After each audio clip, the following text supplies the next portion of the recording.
Well, we've been, of course, through a very tough period here. The first many months, it actually started in our case, in China, where we have a sizable business.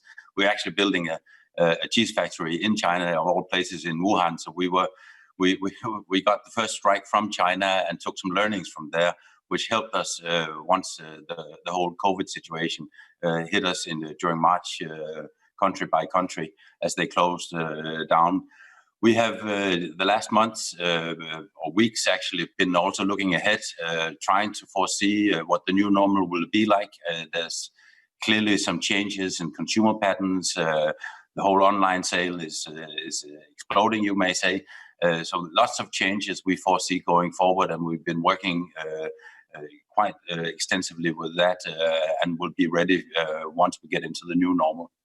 Peder, it's one thing supplying product, it's another thing supplying quality product safely, and you know this way better than I do. I, like a lot of people I know, are now looking more and more about where my food comes from, how my food is processed, and indeed the livelihood of those animals before they are slaughtered, if they have to be, or indeed through the milking process in your business as well. You talked about technology, but do we need to look at our entire food chain now and say we need a revamp and we need to look at the quality of the food as well as the quantity? And we've been doing that for many years. We are a cooperative, as you may know, so we are owned by 10,000 farmers in 7 different countries in Northern Europe, 3,000 of those approximately in the UK, owning parts of Arla Foods. So the value chain from cow to consumer has been on our agenda for many years, and I do agree that this crisis puts an even further emphasis on the transparency of how food is made from the cow to consumer. We're in a good place, we think, with our Arla brand, our Tuborgh, our anchor, as you mentioned, and we've actually seen as we speak in the crisis that consumers are indeed more and more reaching out for products that they know and that they care about and that they understand, and we've seen our brands growing quite handsomely, actually.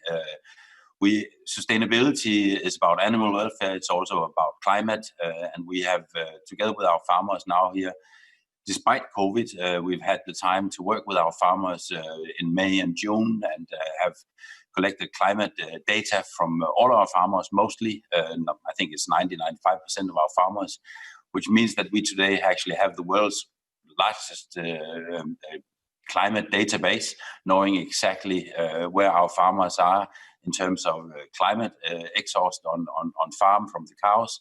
And now we're entering into the phase where we work with our farmers through auditing and through helping the farmers also to be more sustainable, seen from a climate check point of view. Goes beyond saying that also includes animal welfare.